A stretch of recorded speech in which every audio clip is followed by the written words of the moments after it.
Quelque chose est en train de changer de manière silencieuse mais radicale dans le monde des relations, et presque personne n'était préparé à le voir. Pour la première fois depuis longtemps, des hommes ordinaires, sans pouvoir ni statut spécial, commencent à rejeter des femmes qui s'approchent d'eux. Pas avec mépris, pas avec moquerie, mais avec un calme déconcertant. Et c'est précisément ce calme qui déclenche des réactions explosives. Des femmes qui n'avaient jamais été rejetées se retrouvent soudainement face à une expérience inconnue. Une expérience qu'elles ne savent pas comment traiter. Ce qui semblait autrefois être une certitude absolue, l'attention masculine automatique, commence à s'effondrer. Un simple non, merci suffit à provoquer des cris, des reproches, une humiliation publique et une indignation qui semblent aller bien au-delà d'un rendez-vous manqué. Car ce rejet n'est pas ressenti comme une décision personnelle de l'autre, mais comme une menace directe envers sa propre valeur. Ce n'est pas seulement perdre une opportunité, c'est perdre une position qui était considérée comme acquise. Pendant des années, le rejet a été un fardeau presque exclusif pour les hommes. Ils ont appris à vivre avec, à le supporter, à le normaliser. Mais maintenant, la donne a changé. Les règles implicites ne fonctionnent plus de la même manière et l'équilibre est en train de s'inverser. Quand la validation cesse d'être garantie, ce qui émerge n'est pas de la tristesse, mais de la peur, de la colère et de la confusion. Ce n'est pas un changement superficiel. C'est un choc profond entre d'anciennes attentes et une nouvelle réalité que personne ne veut regarder en face. La vraie question n'est pas pourquoi le rejet fait mal, car il a toujours fait mal. La question est de savoir pourquoi, quand le non vient de celui qui n'était jamais censé le dire. La réaction devient si intense, si incontrôlée et si révélatrice. Pendant des années, le rejet a été une expérience constante pour beaucoup d'hommes. Pas quelque chose d'exceptionnel, mais une partie presque inévitable du processus. Des messages qui ne recevaient jamais de réponse, des tentatives de conversation ignorées, des regards de désintérêt, des moqueries subtiles ou directes. Avec le temps, cette répétition a cessé d'être ressentie comme un coup personnel pour devenir une routine émotionnelle. Non pas parce que cela cessait de faire mal complètement, mais parce que la douleur cessait de paralyser. Cette accumulation de rejets a façonné une force silencieuse. Beaucoup d'hommes ont appris à ne pas définir leur valeur en fonction de l'approbation féminine. Ils ont commencé à comprendre qu'un non n'était pas une sentence sur qui ils étaient, mais simplement un choix de l'autre. Certains ont choisi d'améliorer leur vie, leur stabilité, leur caractère. D'autres se sont contentés d'accepter que toute rencontre n'a pas forcément à se terminer par un intérêt mutuel. Dans les deux cas, le résultat a été le même. Le rejet a perdu son pouvoir. Ce que presque personne n'avait anticipé, c'est l'effet de cette transformation interne. Un homme qui ne craint plus le rejet cesse de poursuivre avec désespoir. Il observe avec plus de calme, évalue, décide. Il ne ressent plus l'obligation de plaire à tout prix.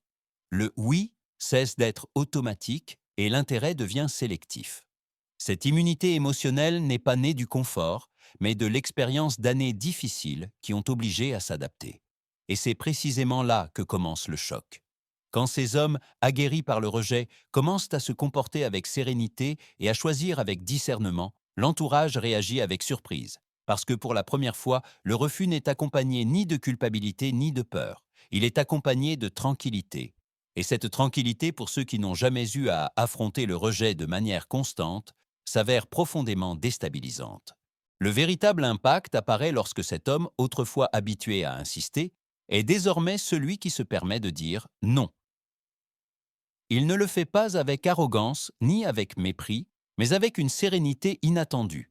Un rejet poli, bref, sans longues explications. Pour beaucoup d'observateurs extérieurs, ce geste semble insignifiant. Pour certaines femmes, en revanche, il s'avère profondément perturbateur, car il brise une attente qui fonctionnait depuis des années sans être remise en question. Pendant longtemps, s'approcher d'un homme impliquait une réponse presque garantie. Peut-être pas parfaite, peut-être pas immédiate, mais positive. Soudain, cette garantie disparaît. L'homme écoute, évalue et décide. Et lorsqu'il décide que non, la réaction est souvent intense. D'abord l'incrédulité, puis la colère, puis le besoin urgent de comprendre ce qui s'est mal passé. Le rejet n'est pas interprété comme un simple manque d'intérêt, mais comme un affront personnel, une humiliation inattendue. Dans de nombreux cas, la réponse n'a rien à voir avec l'homme en question, mais avec ce que son refus symbolise. Pour la première fois, la validation masculine n'est pas assurée.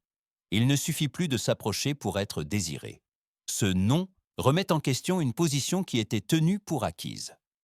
C'est pourquoi apparaissent les reproches, les comparaisons, les listes de réussite, comme si le désir était une obligation qui doit être justifiée. Ce qui est mis à nu, c'est un manque de préparation émotionnelle. Quand quelqu'un n'a pas eu à affronter le rejet de manière habituelle, il ne développe pas les outils pour le traiter avec calme. Le non est vécu comme une attaque contre l'identité, et non comme un choix légitime de l'autre. Et ainsi, un simple refus devient le début d'une réaction disproportionnée, révélant que les règles du jeu ont changé bien plus que ce que beaucoup étaient en prêt à accepter. Après le premier choc émotionnel, quelque chose d'encore plus inconfortable apparaît, le reflet. Pendant des années, ce sont les femmes qui ont établi la plupart des filtres dans le domaine des rencontres. Taille, revenus, style de vie, assurance personnelle, ces critères s'appliquaient naturellement et étaient rarement remis en question. Les hommes ont appris à vivre avec, à les accepter comme faisant partie du jeu. Mais maintenant, ce même système commence à se retourner dans la direction opposée. Les hommes qui ne craignent plus le rejet commencent à observer avec plus d'attention. Ils ne réagissent pas par impulsion ou par nécessité. Ils évaluent la compatibilité, les attitudes, la cohérence. Ils commencent à dire des phrases qu'ils étaient auparavant les seuls à entendre. Ce n'est pas ce que je cherche. Nous ne correspondons pas. Ce n'est pas mon type. Pour certaines femmes, entendre ces mots est une expérience totalement nouvelle. Et ce qui surprend n'est pas le refus, mais celui qui le prononce. La réaction est souvent immédiate. On accuse ces hommes d'être superficiels, exigeants, voire arrogants. Pourtant, les critères n'ont pas changé, ils ont seulement changé de main. Ce qui était auparavant une préférence légitime se présente désormais comme une offense. Le problème n'est pas le critère, mais la perte de contrôle sur celui-ci. Ce changement révèle une dissonance difficile à accepter. La liberté de choisir a toujours été valable, mais seulement tant qu'elle s'exerçait d'un seul côté. Beaucoup de femmes découvrent à ce moment-là qu'elles n'ont jamais eu à justifier leur rejet. Elles pouvaient simplement décider. Maintenant, quand la décision ne leur est pas favorable, elles ressentent le besoin de la discuter, de l'invalider ou de la délégitimer. Mais le miroir est clair. Quand les critères se reflètent, l'équilibre se rompt et laisse apparaître une vérité inconfortable. Le désir n'est pas automatique ni garanti, c'est un choix mutuel. Et quand ce choix n'est plus assuré, l'inconfort se transforme en conflit. Le conflit s'intensifie lorsque l'argent entre en jeu, car c'est là que les attentes cachées sont mises à nu. Pendant longtemps, de nombreux rendez-vous ont suivi un scénario implicite. L'homme paie et la femme accepte sans sourciller. Ce n'était pas toujours dit à haute voix, mais c'était considéré comme allant de soi. Cependant, quand ces hommes qui ne craignent plus le rejet commencent à mettre cet accord sur la table, la réaction est souvent immédiate et chargée de tension. Certaines femmes affirment avec une assurance totale que leur seule contribution est d'être simplement venues. Comme si la présence, à elle seule, avait une valeur économique fixe que l'homme doit couvrir sans poser de questions. Quand il répond calmement et propose de partager l'addition, l'ambiance change brusquement. La surprise se transforme en agacement et l'agacement en indignation. Des étiquettes apparaissent rapidement. Radin, peu masculin, immature. Tout cela pour avoir remis en question une attente qui n'a jamais été négociée. Ce qui provoque réellement l'effondrement émotionnel n'est pas l'argent, mais la perte d'un privilège silencieux. L'égalité est défendue avec passion dans le discours, mais lorsqu'elle se traduit par des responsabilités partagées, elle devient moins attrayante. Pour ces hommes, la logique est simple. Si les deux ont choisi le rendez-vous, les deux peuvent l'assumer. Mais cette logique se heurte à une coutume profondément ancrée qui ne tient plus sans friction. Dans de nombreux cas, le véritable éclat survient après. Des publications sur les réseaux sociaux, des récits exagérés, une recherche urgente de validation. On s'attend à un soutien automatique, mais ce qui apparaît est différent. Des hommes qui racontent des expériences similaires et soutiennent la décision de poser des limites. À ce moment-là, la discussion cesse d'être personnelle pour devenir un signe clair que les règles changent. Et pour celles qui n'étaient pas préparées à ce changement, partager une addition se transforme en une crise bien plus profonde. Un autre point de rupture apparaît lorsqu'on parle du passé sexuel. Pendant des années, de nombreuses femmes ont été encouragées à le montrer comme un symbole de liberté et d'autonomisation, quelque chose qui devait être célébré sans nuance. Dans ce contexte, mentionner les expériences passées est devenu presque une preuve d'assurance personnelle. Cependant, lorsqu'elles rencontrent des hommes qui écoutent sans juger mais décident de ne pas poursuivre, la réaction est souvent la surprise et la colère. Pour ces hommes, la décision ne naît ni du mépris ni du moralisme, mais d'une préférence claire. Ils recherchent la stabilité, la cohérence, une vision partagée de ce que signifie une relation sérieuse. Lorsqu'ils expriment qu'ils veulent quelque chose de différent, qu'ils valorisent la sélectivité ou la connexion profonde, le message n'est pas toujours reçu comme une différence légitime d'objectifs. De nombreuses femmes l'interprètent comme une attaque directe contre leurs valeurs personnelles, comme si leur passé les définissait entièrement. C'est là que la validation se brise. Ce qui était dit avec fierté ne génère plus d'admiration ni de désir automatique. Apparaissent des reproches, des accusations d'insécurité, des tentatives de délégitimer le choix de l'autre. On défend avec force le droit d'avoir choisi, mais on rejette avec la même intensité le droit de l'homme de ne pas accepter. Cette contradiction révèle une tension profonde entre le récit de la liberté et la réalité du désir. Quand l'homme se retire calmement, sans cris ni explications interminables, la frustration augmente. Il n'y a pas de discussion à gagner ni de culpabilité à assigner facilement. Il ne reste que la sensation inconfortable d'avoir attendu une validation et de découvrir que cette fois, elle n'arrive pas. Et dans ce silence, beaucoup de personnes se confrontent pour la première fois à une vérité difficile à accepter. La liberté de choix fonctionne dans les deux sens, même lorsque le résultat n'est pas celui attendu. Le choc suivant apparaît lorsque les critères physiques entrent en jeu, en particulier ceux qui semblaient indiscutables pendant des années. La taille est l'exemple le plus clair. Pendant longtemps, de nombreuses femmes ont exprimé sans hésitation qu'elles ne sortaient qu'avec des hommes grands. C'était une préférence acceptée, normalisée, voire défendue comme quelque chose de naturel. Personne n'exigeait d'explication, ni ne demandait d'empathie pour les hommes écartés. C'étaient simplement les règles. Mais quand ce même critère commence à s'appliquer en sens inverse, la réaction change du tout au tout. Un homme grand qui affirme avoir des préférences physiques, qui recherche un certain type d'apparence ou même une taille minimale, provoque une indignation immédiate. Soudain, des mots comme superficiel, discriminatoire ou insensible apparaissent. Ce qui était auparavant un choix personnel valable se transforme, par magie, en une injustice intolérable. Le problème n'est pas le critère, mais celui qui ose l'utiliser.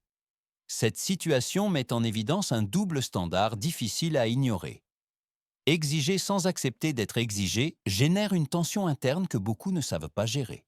Le miroir réapparaît et l'image est inconfortable. L'homme ne fait rien de différent de ce qui a été fait pendant des années. Il exerce simplement le même droit de choisir. Pourtant, ce reflet provoque de la colère car il brise un récit profondément ancré. Quand il n'y a pas d'argument solide pour discréditer le choix de l'autre, la frustration s'intensifie. Le désir n'obéit pas aux discours ni aux slogans sociaux. Il répond à des préférences réelles. Et quand ces préférences ne favorisent plus automatiquement celles qui étaient habituées à être choisies, le conflit devient inévitable. À ce stade, la discussion ne porte plus sur la taille ou l'apparence, mais sur quelque chose de beaucoup plus profond. Le droit de chacun de dire non sans demander la permission. À mesure que ce changement progresse, des contradictions qui sont passées inaperçues pendant des années commencent à devenir visibles.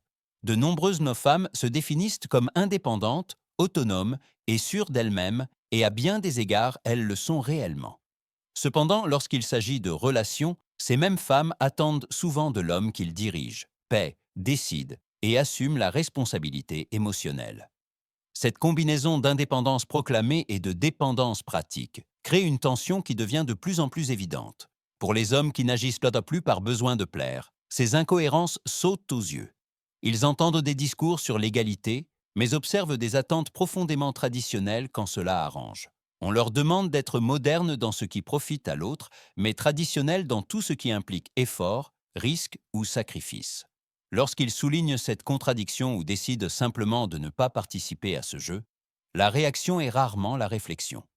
C'est généralement la colère. On n'accepte pas le retrait tranquille. L'homme qui s'éloigne sans discuter est accusé d'être immature, peu sûr de lui ou incapable de gérer une femme forte. Mais en réalité, il ne s'agit pas d'incapacité, mais d'une décision consciente. Ces hommes ne sont plus prêts à accepter des règles changeantes qui les placent toujours en position de désavantage. Ils préfèrent la cohérence à la validation momentanée. Ce refus de participer provoque un véritable court-circuit émotionnel. L'indépendance qui était proclamée avec fierté se heurte soudainement à la perte de contrôle. Le problème n'est pas que l'homme s'en aille, mais qu'il n'insiste pas, qu'il ne cherche pas à s'adapter, qu'il ne poursuive pas. Et c'est là que surgit le conflit réel. Quand quelqu'un cesse de jouer le rôle attendu, tout le récit vacille, car l'égalité, pour fonctionner, exige de la cohérence. Et quand cette cohérence manque, la frustration se transforme en colère. Le point de rupture définitif arrive quand les hommes commencent à établir des limites claires et fermes. Il ne s'agit plus seulement de refuser un rendez-vous ou de remettre en question une attente ponctuelle, mais de marquer jusqu'où ils sont prêts à aller et ce qu'ils ne toléreront plus.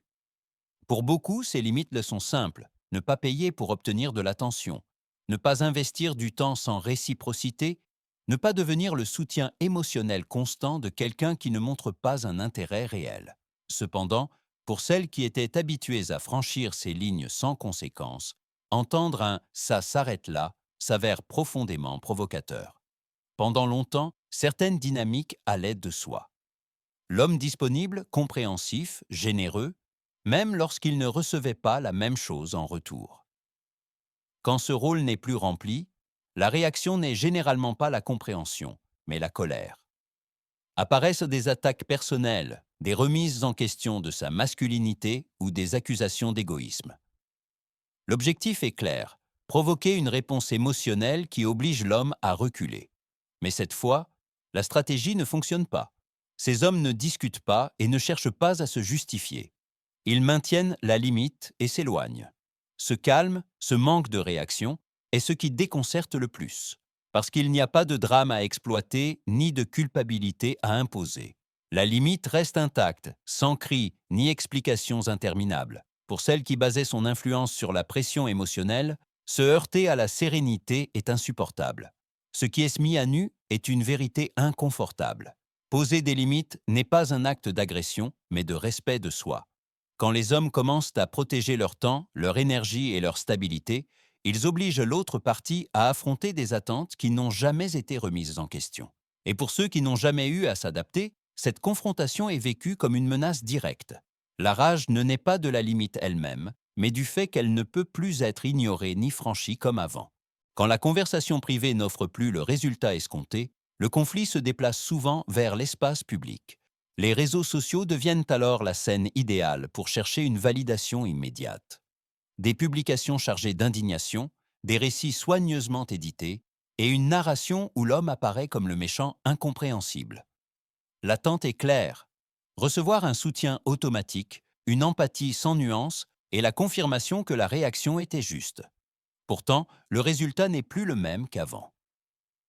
Au lieu d'une vague de solidarité, des réponses inconfortables commencent à surgir. Des hommes qui partagent leurs propres histoires de rejet, de silence prolongé et d'humiliation normalisée pendant des années. Des commentaires qui relativisent le drame et rappellent qu'un non n'est pas une agression. Même d'autres femmes commencent à remettre en question l'intensité de la réaction, brisant une solidarité qui semblait autrefois garantie. Cette exposition publique génère une seconde blessure, plus profonde que la première. Non seulement il y a eu un rejet, mais maintenant, il n'y a plus non plus de validation collective. Le récit de la victime perd de sa force face à un schéma plus large d'expériences partagées. Ce qui se voulait être un acte de dénonciation se transforme, peu à peu, en un miroir social qui renvoie d'une image inconfortable. Les réseaux, qui ont si longtemps fonctionné comme des amplificateurs d'indignation, commencent à montrer les limites de ce mécanisme. Quand l'audience ne confirme plus automatiquement le récit, le sentiment d'humiliation s'intensifie. car il ne s'agit pas seulement de se sentir rejeté par une personne, c'est de découvrir que le monde ne répond pas comme attendu. Et dans ce silence collectif, beaucoup comprennent que le problème n'est pas le refus en soi, mais l'incapacité de l'accepter sans en faire un spectacle public. Avec le temps, un autre facteur commence à intensifier toutes ces réactions, l'âge. La pression de l'horloge biologique et des attentes sociales commence à se faire sentir plus fortement, surtout quand les certitudes d'autrefois ne fonctionnent plus. De nombreuses femmes qui, pendant des années, n'ont pas eu à faire d'efforts pour attirer l'attention, découvrent que le scénario a changé. L'urgence apparaît, et avec elle une anxiété difficile à dissimuler. Dans ce contexte, le rejet cesse d'être seulement une expérience inconfortable, pour devenir une menace directe pour l'avenir qu'elles avaient imaginé. Certaines demandent d'assumer le rôle de celle qui prend l'initiative, mais sans avoir développé les outils émotionnels nécessaires pour le soutenir. Elles s'approchent d'un homme en espérant que, malgré tout, ce soit lui qui assume la planification, l'investissement et la responsabilité. Quand cela n'arrive pas, quand l'homme attend une cohérence entre l'initiative et l'engagement, la frustration éclate.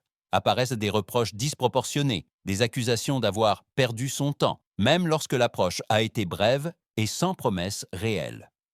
Cette anxiété se manifeste par des exigences prématurées. On attend une clarté immédiate, un engagement rapide, une sécurité dès le premier contact. Pour les hommes qui ont appris à reconnaître ces signes, cette hâte n'est pas interprétée comme un intérêt sincère, mais comme une pression. Et face à la pression, ils s'écartent. Ce retrait, une fois de plus, est vécu comme une injustice, comme si l'autre avait l'obligation de répondre à une urgence qui ne lui appartient pas. Ce qui fait réellement mal à ce stade n'est pas le refus concret, mais la confrontation avec une réalité inconfortable. Le temps avance et les options changent. Quand le rejet coïncide avec cette prise de conscience, la réaction émotionnelle s'amplifie. Ce n'est plus seulement quelqu'un qui dit non, c'est le sentiment qu'une étape entière se ferme. Et pour celles qui n'étaient pas prêtes à l'assumer, ce coup est particulièrement difficile à encaisser. Arrivé à ce point, le schéma devient impossible à nier. Il ne s'agit pas de cas isolés ou d'exagération virale, mais d'un changement profond dans la dynamique entre hommes et femmes. Pour la première fois depuis longtemps, des hommes normaux exercent quelque chose qu'ils ont toujours eu, mais qu'ils ont rarement utilisé sans culpabilité. La capacité de choisir.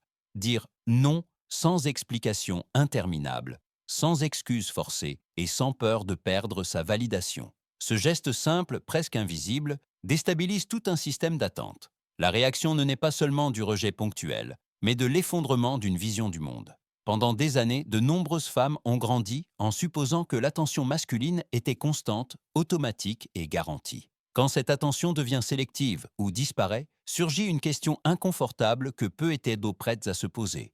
Que reste-t-il quand il n'y a plus de validation assurée? Certaines personnes utilisent ce moment pour réfléchir, s'ajuster et grandir. D'autres, en revanche, réagissent avec rage, déni et un besoin urgent de désigner des coupables. Pendant ce temps, beaucoup d'hommes ont pris deux chemins clairs. Certains se sont retirés du jeu, choisissant le calme et la stabilité plutôt que la confrontation permanente. D'autres sont devenus plus exigeants, non par ressentiment, mais par apprentissage. Ils ont appris que leur temps, leur énergie et leur paix ont de la valeur. Et quand cette valeur n'est pas respectée, ils s'en vont, tout simplement. Sans scandale, sans discours, sans drame. L'avenir appartient à ceux qui savent s'adapter. À ceux qui comprennent que le désir ne s'exige pas, il se construit. Que l'attraction n'est pas un droit automatique, mais un choix mutuel. Ignorer ce changement ne mène qu'à plus de frustration et de conflits. Le reconnaître, en revanche, ouvre la porte à des relations plus honnêtes, plus équilibrées et plus réelles. Maintenant, je veux connaître votre opinion. Avez-vous été témoin de ce changement ou l'avez-vous vécu personnellement? Avez-vous vu des réactions disproportionnées face à un simple rejet? Ou avez-vous été celui qui a décidé de dire non pour la première fois?